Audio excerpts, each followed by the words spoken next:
que nós vamos fazer aqui hoje tem o título, na verdade não é um título, é um convite. Para que nós nos aproximemos de Deus.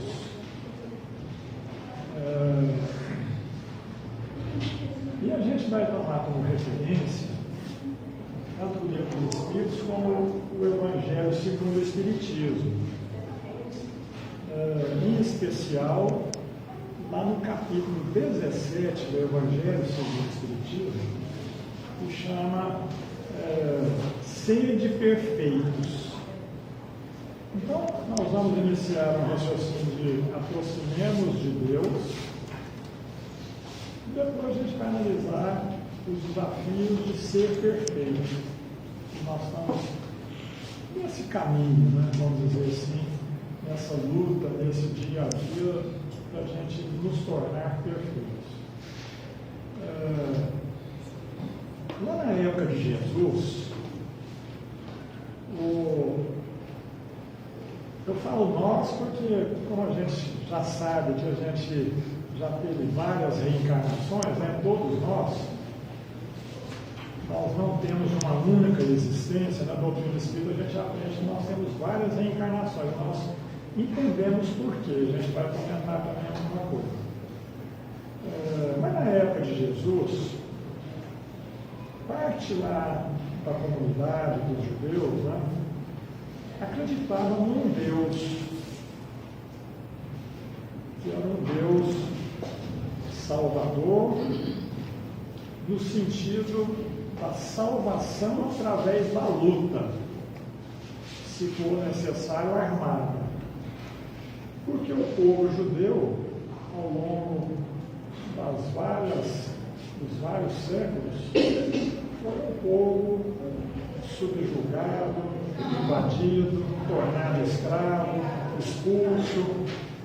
Tanto é que quando Moisés saiu do Egito, né, com o povo judeu, o Egito tinha transformado o povo judeu em escravo. Então, Moisés fugiu com o povo judeu para a terra prometida. Então, o povo judeu sempre viveu nessa demanda, né, por um local. Eles sempre lutaram por essa terra física, que seria a terra prometida. Então, eles foram sempre de alguma forma perseguidos. Aí eu costumo pensar, mas por que será que eles são perseguidos? Ou que eles sempre foram? Se a gente observar, eles têm uma característica interessante, que é de fazer riqueza, principalmente riqueza material. Mas essa riqueza material é através do comércio, através das operações, através das invenções. Grande parte dos prêmios Nobel, né, na parte de tecnologia, de conhecimento, vem do povo judeu. Então, eles estão sempre voltados para aquilo que vai ser engrandecedor do nosso dia a dia. E com isso, fazem riqueza e, historicamente, são atacados. Porque lá, nos antigamente,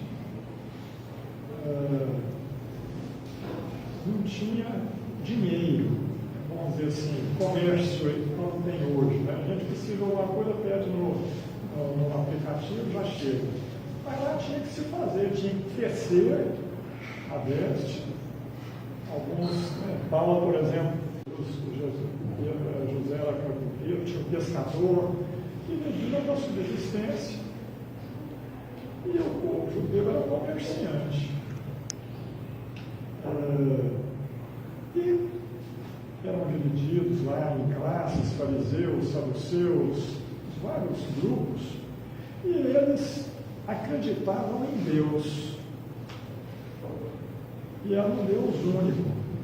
Então, o primeiro choque deles quando eles eram invadidos, vieram os romanos, tinham muitos deuses. Mas eles tinham um Deus único, que eles rogavam para a sua libertação.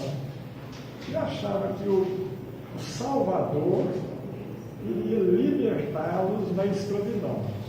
Então, por isso que eles achavam que um Salvador, e até eles imaginam que o Salvador não veio ainda, porque eles continuam sendo perseguidos, né? Mas eles imaginavam que o Salvador iria libertá-los dessa escravidão que eles sempre foram perseguidos. E eles acreditavam, alguns grupos, os fariseus, por exemplo, acreditavam na ressurreição. Mas eles não tinham, vamos dizer assim, igual a gente tem em algumas religiões, os santos, não tinham os espíritos protetores, não conheciam isso. Então, era a vida do dia a dia e Deus. Então, quando Jesus estava com eles, Jesus não se colocou na função ou no papel de Salvador individualmente. Ele trouxe uma mensagem de salvação. Mas aí, no capítulo 17 do Evangelho segundo o Espiritismo, o título chama Sede Perfeitos. Allan Kardec buscou uma fala de Jesus, que foi registrada pelo evangelista Mateus, lá no capítulo 5, e Jesus disse o seguinte: sede, pois, vós outros, perfeitos, como perfeito é o vosso Pai Celestial. Como eles não tinham outra referência, ou era povo ou era Deus. Eles não tinham outra referência de algo, de ser atingida como perfeição. Hoje nós sabemos, com os ensinamentos de Jesus, com os ensinamentos que estão no livro dos Espíritos, Allan Kardec perguntou aos Espíritos qual seria para nós o Espírito de maior elevação que já esteve na Terra. Eles responderam simplesmente: Jesus. E é o nosso guia e modelo. Então a gente tem uma referência de perfeição, não tem? Uma referência de perfeição, mas o povo lá antigamente não tinha. Jesus não disse: olha, sede perfeitos como eu sou. Ele disse: sede perfeitos como o vosso Pai Celestial é perfeito. Tem uma referência para eles que, embora aí Allan Kardec faz uma análise para nós, que não é possível a gente ser perfeito igual a Deus, porque senão nós vamos virar deuses. E Deus só tem um, que é o Criador de tudo. Então, a perfeição que Jesus nos convida é uma perfeição relativa, tendo Deus como uma referência. E aí, Allan Kardec, quando da elaboração da doutrina dos Espíritos, que ele não elaborou, na verdade ele consolidou, ele juntou informações, não foi uma elaboração propriamente de criação de Kardec. Kardec trouxe as informações, consolidou as informações dos Espíritos. Allan Kardec fez perguntas a respeito se existem várias categorias de Espíritos. E lá no livro dos Espíritos, Allan Kardec, os Espíritos responderam o seguinte: separação dos tipos de Espíritos vai ao infinito.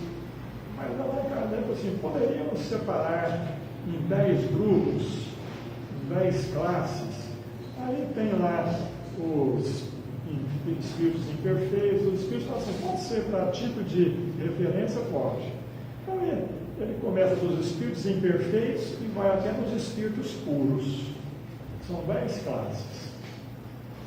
Mas aí, depois que Allan Kardec descreveu qual a característica de cada classe, tem os espíritos imperfeitos, depois vem os bons, depois vem os puros, que eu estou aqui resumindo nas 3 ordens que ele mencionou, né? Allan Kardec perguntou, os espíritos, já sabemos que tem várias classes de espíritos, uns bons, outros imperfeitos. E a gente está na categoria dos imperfeitos, tá? Só para a gente nivelar. Nós ainda não chegamos nos bons. Porque nos imperfeitos tem lá 5 classes. A gente não vai entrar nos detalhes agora não, mas está lá na pergunta de número 110, na pergunta de número 100 a 115, por aí, lá no livro dos Espíritos. E exatamente na pergunta 115, Allan Kardec pergunta assim, nós já estudamos que tem várias classes, mas os espíritos foram criados alguns puros e outros ignorantes? Nós sabemos a resposta, já? Sabemos. Os espíritos responderam, não. Todos nós, todos os espíritos, foram criados simples e ignorantes. Todos nós fomos criados simples e ignorantes, com destinação ao aperfeiçoamento. Então, quando Jesus nos convida a sermos perfeitos, Ele está nos convidando a ir mudando de classes de espírito. Nós somos imperfeitos hoje, mas, vamos ficar um pouquinho melhor, vamos depois passar para espíritos bons, depois espíritos sábios, depois espíritos puros. Mas aí vem a nossa dificuldade. E eu vou comentar aqui com vocês qual que foi a resposta mais completa dos espíritos, lá na questão 115, né? Que os espíritos falaram mais detalhes, que eu vou pegar aqui para a gente poder trocar ideias. Deus criou todos os espíritos simples e ignorantes, e aí os espíritos falam que Deus nos deu missões. Como a gente deve chegar à perfeição relativa, não é uma perfeição de Deus, não é uma perfeição relativa. E a gente não consegue passar de espírito ignorante para espírito puro numa única encarnação. A gente não consegue dominar todas as leis, todas as qualidades, todas as perfeições, eu falo todas as características, todos os conhecimentos, numa única encarnação. Então a gente, por necessidade nossa, nós temos várias encarnações. Aprendemos um pouquinho nessa, na próxima vamos aprender mais. E aí, a gente às vezes imagina, ou a gente escuta, que a nossa encarnação é para saldar dívidas. Já escutaram isso? Que é para resolver os nossos defeitos? Na verdade é o seguinte, nós realmente temos vários débitos, mas a reencarnação é um convite de Deus. Cada reencarnação é um convite de Deus para que nós aprendamos coisas novas para nos aproximar dele. Olha que maravilha! Então, quando a gente começa a imaginar que as nossas encarnações são oportunidades da gente aprender coisas novas para nos aproximar de Deus, a gente começa a refletir o seguinte: olha lá, mas se Deus está me dando uma oportunidade para me aproximar dele, e eu estou passando dificuldade agora, qualquer que seja a dificuldade, relacionamento, saúde, financeiro, qualquer tipo de dificuldade. Então, se Deus está dando uma oportunidade para que eu possa me aproximar dele, então essa dificuldade deve ter uma finalidade. É nessa finalidade que a gente entende que eventualmente nós temos que resolver problemas de comprometimentos que nós adquirimos no passado, mas não é um castigo. É que a gente tem que quitar as contas nossas no sentido de ir resolvendo problemas para poder crescer. Então deixa de ser uma experiência de sacrifício para que a mesma experiência seja de oportunidade. Percebem que a gente começa a encarar de forma diferente? Nós estamos tendo a oportunidade de vivenciar situações que nós estamos vivenciando hoje. Cada um de nós. Alguns falam assim, gente, mas precisava ser tão difícil assim, né? Aí a gente vai comentar o seguinte: como eu estava falando, deu a cada um de nós missão, e está lá no Livro dos Espíritos, com o fim de esclarecer, de fazer chegar progressivamente à perfeição através das reencarnações e das missões que a gente recebe. Aí vem o seguinte: pelo conhecimento da verdade, para nos aproximar dele. Dele quem? De Deus. Então, as nossas reencarnações são oportunidades de esclarecimento, uma oportunidade de progressivamente chegar à perfeição e conhecer a verdade. Para quê? Para nos aproximar de Deus. E aí, a gente lembra de uma passagem de Jesus. Eu sou o caminho, a verdade, a vida. Ninguém chega ao Pai senão por mim.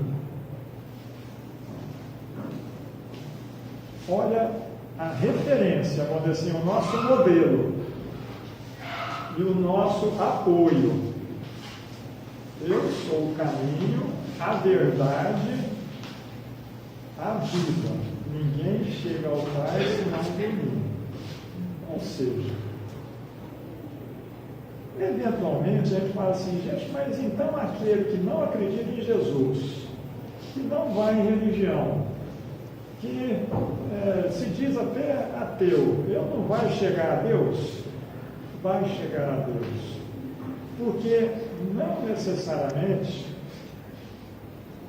aí Jesus tem uma outra fala. Nem todos que dizem Senhor, Senhor, chegarão ao reino dos céus. Não tem uma fala dessa? Por quê? O desafio é praticar os ensinamentos de Jesus. Quando o Zé Carlos de Luca nos convida à oração, a colega leu aqui, são momentos que a gente escolhe, de acordo com a nossa programação, de fazer uma oração e nos aproximar de Deus. A oração faz nos aproximar de Deus. Só que a gente terminou a oração, volta para a vida material, às vezes com as nossas preocupações, com os nossos rancores, com as nossas dores, com os nossos medos, com as nossas tristezas. Aí, de repente, nossa, eu tenho que pedir para Deus, vou conversar com Ele de novo e vou entrar numa sintonia. Depois a gente vem aqui na casa espírita, maravilha. É uma paz, vamos receber o tratamento, a espiritualidade amiga está nos amparando. E aí, muito frequentemente, essa ligação com Deus termina a hora que eu saio aqui na porta e já vou para casa, porque começam os problemas da vida material. Então, qual que é o desafio? Trazer Deus para a nossa vida do dia a dia. Mas não é ficar orando o dia inteiro. Pai, nossa, a missão não é orar o dia inteiro. A gente vai precisar exercitar a ter uma prática de oração com as nossas atitudes. Como é que a gente vai conseguir isso então? Aí, lá nesse capítulo Sede Perfeitos, que a gente está se referenciando, que está no Evangelho segundo o Espiritismo, que tem o título Sede Perfeitos, Allan Kardec buscou, lá naquele pedacinho lá que eu falei, que fala de Jesus, sede perfeitos como o vosso Pai é perfeito. Na verdade, Allan Kardec fez uma citação de Mateus maior um pouquinho. E aí, Allan Kardec colocou um subitem escrito assim, caracteres da perfeição. Aí ele coloca essa passagem de Mateus. Vocês sabem qual é o caractere da perfeição? Vou falar aqui então para a gente sintonizar. Ele começa da seguinte forma. Citação de Mateus, está lá no capítulo 5, no versículo 44 até o 46, ó. E esse capítulo 5 do Evangelho de Mateus, na verdade, é um resumão das bem-aventuranças. Eu começo esse capítulo 5 do Evangelho de Mateus, lá no Novo Testamento, Jesus subindo ao morro e fazendo o sermão da montanha, que eles falam, né? Bem-aventurados os aflitos, bem-aventurados os pobres espíritos, todas as bem-aventuranças estão lá, depois a gente vai poder entrar em detalhes em outros momentos.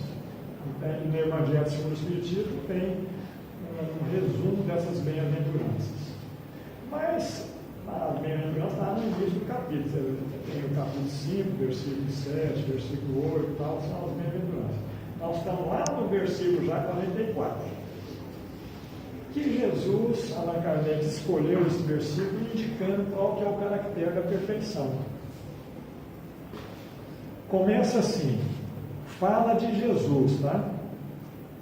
Amai os vossos inimigos.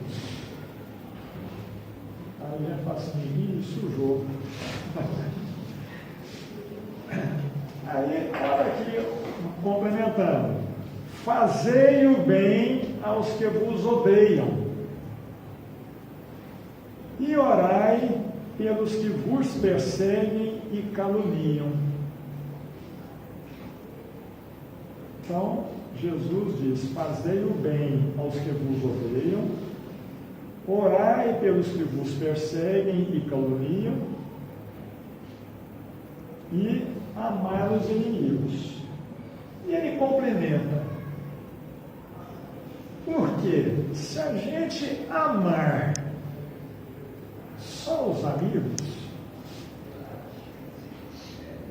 que diferença que faz das pessoas que estão praticando o mal? Eles também amam os amigos deles.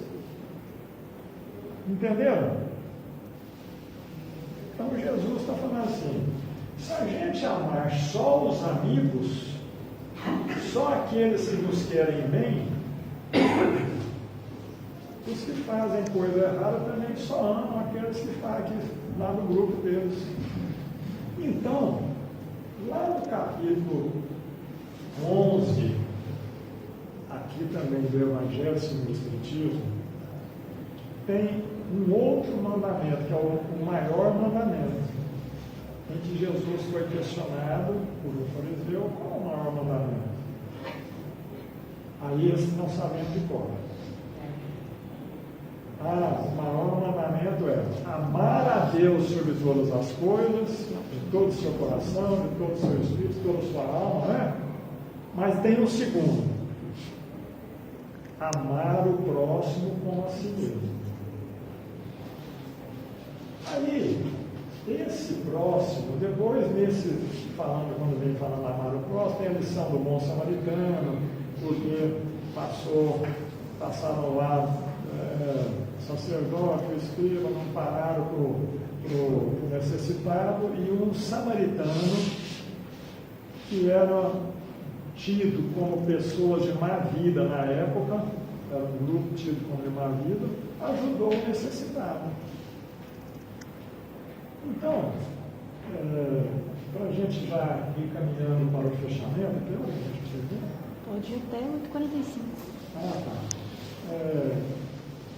A gente já entendeu que Deus nos deu a oportunidade da reencarnação para que a gente aprenda um punhado de coisa nova, seja religiosa, seja científica, técnica, seja de relacionamento, seja de caridade, entendeu? A gente está aqui para aprender, todos nós.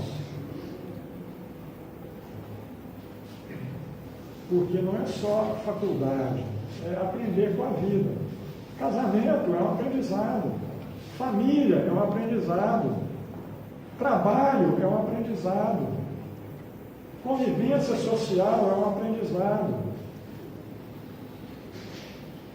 trabalhar pelo próximo é um aprendizado, porque às vezes a gente fica magoado, o próximo nem agradeceu. É um aprendizado, nós temos que lá fazer o bem. Mas vamos lá. Aí, como a gente já entendeu que a reencarnação e as nossas eventuais dificuldades são oportunidades, são instrumentos, tem uma lição no livro Vinha de Luz que Emmanuel tem um título de maiores credores, ou credores diferentes, que ele cita essa passagem de amar os inimigos. E aí Emmanuel faz uma reflexão muito interessante, que ele fala o seguinte, que normalmente a gente evita o inimigo, não é verdade? Normalmente a gente evita o inimigo, não sente bem, isso é normal, as energias não combinam. Mas ele fala o seguinte, que normalmente os amigos já estão acostumados com a gente e eventualmente relevam nossos defeitos. O Fausto é assim mesmo, tal. Ou seja, relevam, os meus amigos relevam o meu defeito, os vários. E os inimigos colocam os dedos nas nossas feridas. Como geralmente dói no sentido de, mas eu não merecia isso. Não tem um negócio assim? Por que Deus permitiu isso acontecer comigo? Ou seja, o inimigo cutucou numa ferida. E Emmanuel fala para nós o seguinte, é por isso que nós temos que orar por eles, porque ele foi uma pedra colocada no nosso caminho, às vezes por permissão de Deus, para nos alertar de um erro, de um defeito, que eventualmente os nossos amigos estão relevando, não, assim mesmo, deixa eu. Entenderam? Os amigos compreendem, relevam, e o inimigo coloca o dedo. Se ele colocou o dedo numa coisa que está me machucando, num defeito, e numa coisa que eventualmente até eu falei, ou então é porque eu estou precisando melhorar. E aí, nós vamos pegar uma passagem que está lá no livro Jesus no Lar, onde, lá na lição número 6, tem o título Aspectos da Perfeição. E no livro Jesus no Lar, fala sempre de reuniões de Jesus na casa de Pedro. E tem várias lições. A lição número 6, o Neo Lúcio é o autor espiritual através de Chico Xavier, do livro Jesus no Lar. Ele diz que estavam reunidos na casa de Pedro, e o Pedro está lá acabrunhado, sem conversa, tenso. Jesus falou assim: o que foi, Pedro? Aí ele falou assim: eu estou chateado, porque o meu tio falou para mim que eu não estou cuidando dos valores da família. Porque o Pedro estava seguindo Jesus e estava com outras preocupações, não as materiais. E o tio dele: você não está cuidando bem dos valores da sua família. E o meu sobrinho, para completar, ainda falou que ia me dar uma sova na praça pública. Eu estou revoltado. E o que você fez, Pedro? Jesus perguntou para ele. Não perdi a oportunidade. Falei poucas e boas em praça pública. Falei que o meu tio é um sovina, que o meu primo é um mentiroso de marca maior, e não arrependo do que eu fiz. Mais ou menos, a gente também tem um negocinho, né? A gente não quer deixar por menos, né? Com o nosso dito inimigo. Concorda? Aí, Jesus falou o seguinte, dentro dessa história também, que Emmanuel falou, que eu comentei aqui agora, que os inimigos são oportunidades, pedras para a nossa construção. Mas, segundo Maria Lúcio, Jesus teria dito: Pedro, quando o carpinteiro, ele chamava lá carpinteiro, pelo que eu entendi, fazia tudo. Fazia móvel, fazia casa, fazia canoa. Quando o carpinteiro vai fazer uma casa, o que ele usa? Ele usa ferramentas. As ferramentas, ele tem que fazer bom uso das ferramentas para poder fazer o serviço dele. É isso, Pedro? É assim. Vamos imaginar nós aqui, a ferramenta. O martelo pode, às vezes, macetar o dedo? Pode. A faca, às vezes, corta o dedo também, é a ferramenta. Aí, Jesus fecha nesse assunto. Pois é, Pedro. A gente usa ferramentas para construir a casa. O pássaro constrói o ninho com os seus recursos. A ovelha nos concede a lã. São ferramentas, mas a gente tem que pegar, tosquiar, né? Pegar a lã, fazer o fio para fazer roupa. A ovelha não entrega a roupa pronta. E os nossos pares, nosso meio, não vai nos entregar tudo pronto. E a gente quer do jeito que eu gostaria que fosse. Está de acordo com a minha regra? Não, então não está bom. Você não presta, você não falou o que eu queria ouvir. Ou seja, estou julgando pela minha régua. Então, Jesus disse o seguinte, que essas ferramentas que a gente usa para construir a casa seria o equivalente às ferramentas dos relacionamentos que a gente tem à disposição para construir o reino de Deus dentro de nós. Aí vem uma reflexão para a gente poder já ir finalizando. Nós não temos necessariamente que transformar o outro para que o outro seja do jeito que eu quero. nós temos que aproveitar as ferramentas que eu tenho à disposição para construir o reino de Deus dentro de mim. E eu dar o exemplo. E como diz que o exemplo contagia, não é? Não tem um negócio assim que o exemplo contagia? Exemplos arrastam. Exemplos arrastam. Palavras convencem, exemplos arrastam. Isso. Aí, a palavra convence, o exemplo arrasta. Arrasta, exatamente.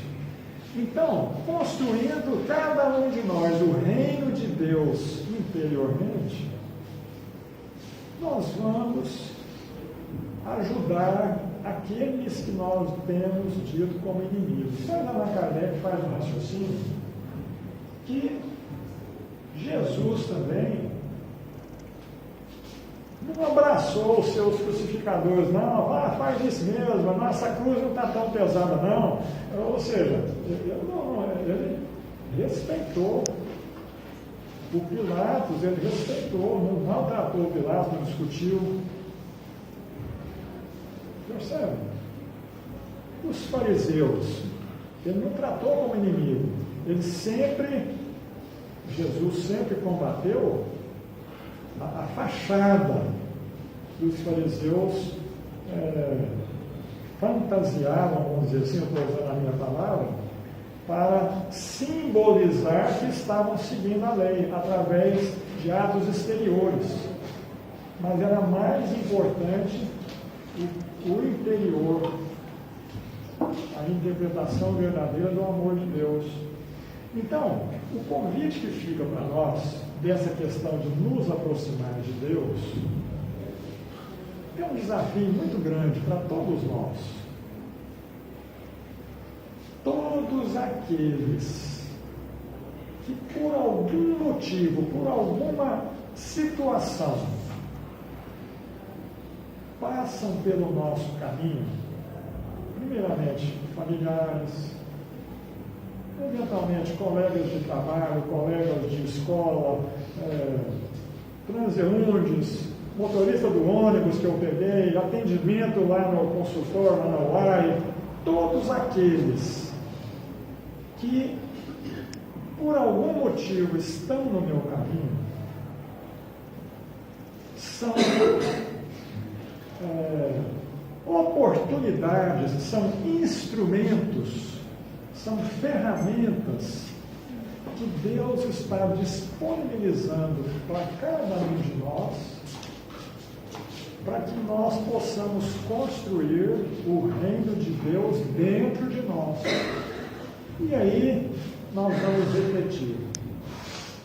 Por que o Evangelho faz Jesus falar, se um de papel na face direita e ofereça à esquerda, não tem um negócio assim? Mas é pelo seguinte, é para não tratar com a mesma moeda.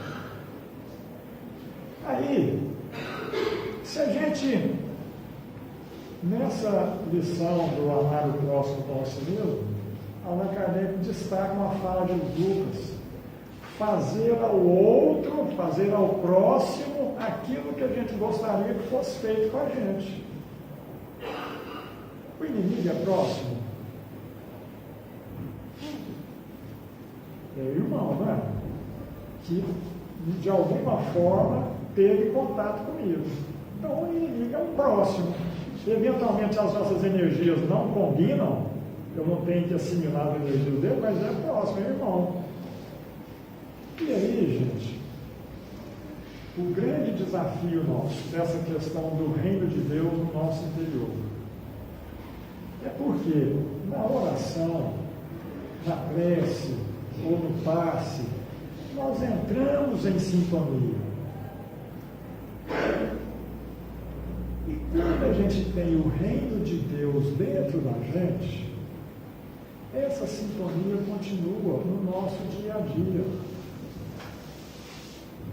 E aí, para a gente finalizar, eu vou fazer uma citação de Allan Kardec, lá no livro A Gênese, lá no capítulo 14, ele fala sobre fluidos. É um capítulo grande, eu vou falar só um detalhe. Quando a gente estuda lá no livro dos Espíritos, que de Kardec pergunta, quer dizer que então existe Espírito, matéria e Deus? Os espíritos respondem, sim, mas tem um negócio aí no meio que chama fluido cósmico universal, que deu origem a tudo que é material. Então, na minha interpretação, tem fluido cósmico universal e espírito, e Deus. Porque tudo ele é originário do fluido, então, perispírito é fluido cósmico universal, matéria é fluido cósmico universal, o passe, energias espirituais, é fluido cósmico universal, pensamentos positivos, é transformação do fluido cósmico universal, pensamentos negativos, é a transformação do fluido cósmico universal, que eu estou gerando. Então, na lição que falou, inclusive na música, falou para olhar as coisas boas, né? É pensar bem, é pensar com alegria, é pensar com confiança. Nesse jeito eu estou gerando energias boas. Percebem como é que a gente vai construindo o reino de Deus dentro da gente? Agora, quando eu tenho negativismo, tristeza, dor, revolta, qual a energia que eu estou emitindo? Que transformação que eu estou fazendo do fluido cósmico que está à minha volta? São energias ruins, negativas, desequilibradas, que ajudam a nos desequilibrar organicamente. Percebe como é que as coisas vão se fechando?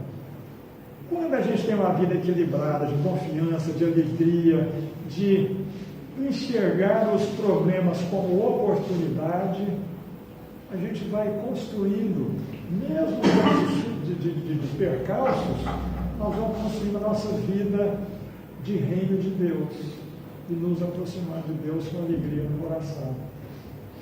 Que Jesus nos ampare a todos, nos dê confiança de seguir em frente, porque se a gente passa a entender melhor aquilo que está acontecendo com a gente, fala assim, não, eu sei que Deus deu essa dificuldade para mim, mas eu vou conseguir vencer. Vencer com amor, vencer com carinho, vencer com esforço, e aí nós vamos conseguir essa força para nós também ajudar a resolver o problema. Né? Muita paz a todos. Não?